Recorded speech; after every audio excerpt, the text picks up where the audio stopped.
Is hate speech protected by the First Amendment? Illinois State University students say,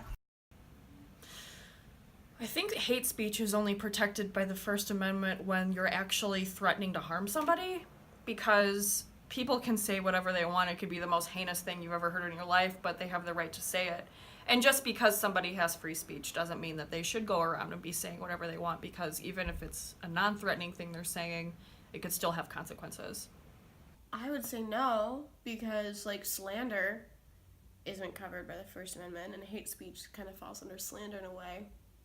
Um, I'm trying to think of some examples. I feel like I've seen examples in the media of people who have gotten in trouble for hate speech, people who have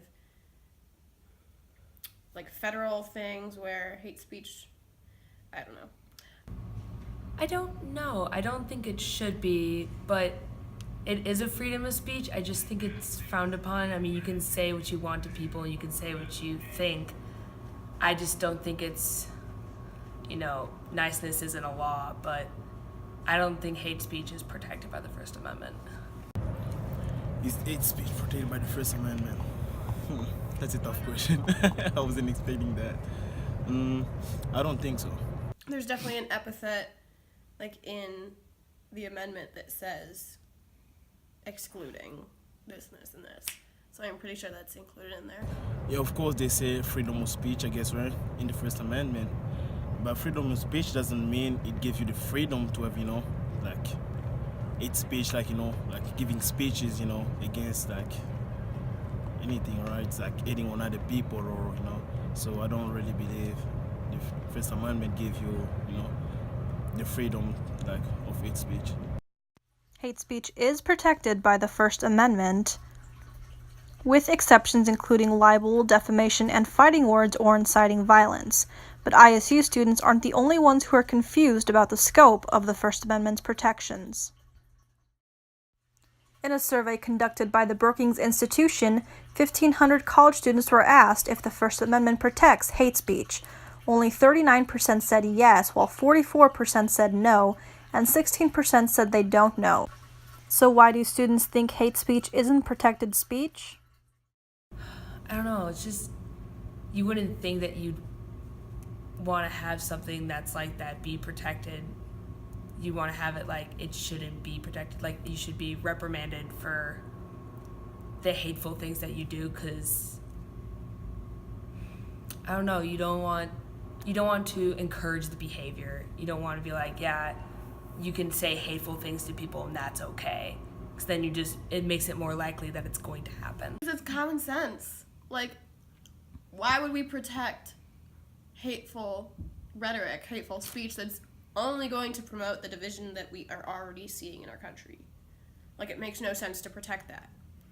Like, if we're not gonna protect lies and slander and libel and all that, like, why would we protect something as hurtful as hate speech that's causing a divide that does, like, maybe not even directly, but it does incite violence, it does incite, like, aggression and, like, just, like, this war within our country.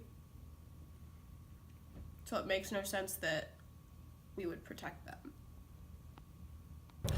I would just say a lot of us are not really familiar with the law, because like I'm a foreigner, and then I took one class, that's when they have to explain to me like my freedom and stuff. And then when I learn about the freedom of speech, I just assume that, I don't assume that, hate speech shouldn't be protected, by the First Amendment. But actually, I will say I learned something new, so. I think people just wanted to give the benefit of the doubt that you shouldn't and aren't allowed to go around and say hateful things to people. But then you kind of get into the muddy waters of like what is hateful and what isn't. Well, maybe because it's not protected everywhere. So if somebody like a radio host says something hateful, they can be fired, and so people interpret that as saying, oh, that person's First Amendment rights were violated, when in fact that's not the case. They weren't arrested for saying that. They didn't do anything illegal, but a private employer certainly has the right to fire them for saying it.